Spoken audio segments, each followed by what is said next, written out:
Hivi unajua unaweza ukalogin kwenye Instagram yako kwa kutumia selfie? Wakubwa, leo nataka nikusanue namna kuongeza security kwenye Instagram yako, kwa sababu mtu hata awe na password yako hawezi kuingia kwenye Instagram yako bila kuweka selfie yako. Yaani lazima tu iskani picha ione kwamba huyu ndo mwenyewe, then utaingia. Unajua unajiuliza namna gani ambayo utafanya hivyo Mwanakitaa? Njoo nikusanue. Ni rahisi sana Mwanakitaa, utaingia kwenye Instagram. Baada ya hapo nenda juu pale kwenye vialama vitatu kulia. Baada ya kwenda hapo Mwanakitaa, nenda sema walipokuambia account center pale juu.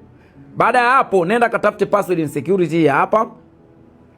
Ukishafika hapo nenda hapa kwenye verification selfie. Ukifika hapo Mwanakitaa, kuna kodi ambayo itatumwa kwenye email au kwenye namba yako ambayo umeweka kama verification. Baada ya hapo itakuomba uweke selfie. Ukishaweka selfie hapo Mwanakitaa, unakuwa umeongeza ulinzi. Hata mtu awe anajua password yako hawezi kuingia bila selfie yako. Na hii Mwanakitaa itakusaidia sana. Na sio lazima iendelee kuwepo hiyo. Unaweza pia ukarudi pale pale ukaitoa. Naamini hapo Mwanakitaa itaongeza security kwenye akaunti zenu za Instagram. Na kama hii hapo Mwanakitaa umeipenda na itakusaidia na unahisi itaongeza security kwenye akaunti yako ya Instagram Mwanakitaa, save post hii, lakini pia usahau kutufollow. Cha mwisho usahau kushare na mshikaji wako ili na mwenyewe aongeze security kwenye akaunti yake. Na in case akakuuliza nani kakusanua, usite kumwambia kwamba simkitaka tusanua, simkitaka tisha.